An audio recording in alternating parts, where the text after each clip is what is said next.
The word jihad is mentioned in the Quran about 41 times.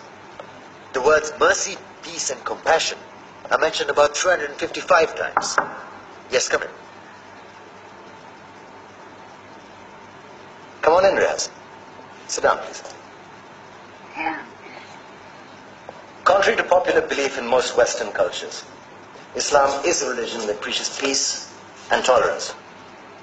Yes, Patricia.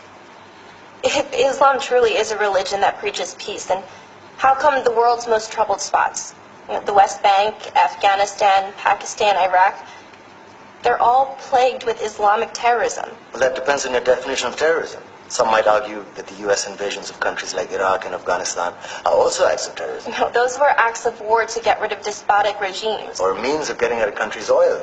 Conspiracy theories. Well, Yeah? Yes, please. Go ahead, Riaz. Mr. Khan is right. I mean, if we're talking about terrorists, the world's biggest terrorists are the white superpowers. Come on now. No, really, stop and think about it. Explain 9/11. Okay.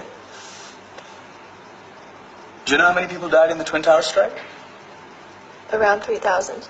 And do you have any idea how many people died in the bombing of Afghanistan? Take a wild guess.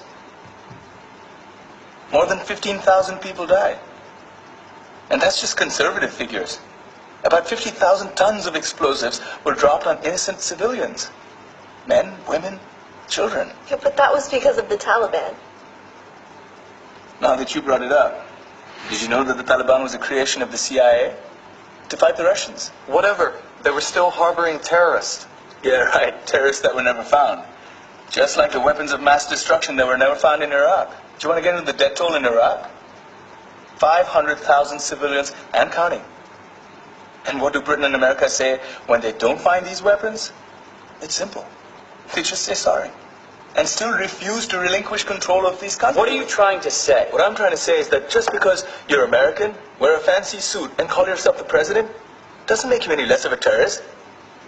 I'm saying that if you don't stop meddling in other people's countries, you will face a backlash. If Muslims like you feel that way, then why don't you get out of our country?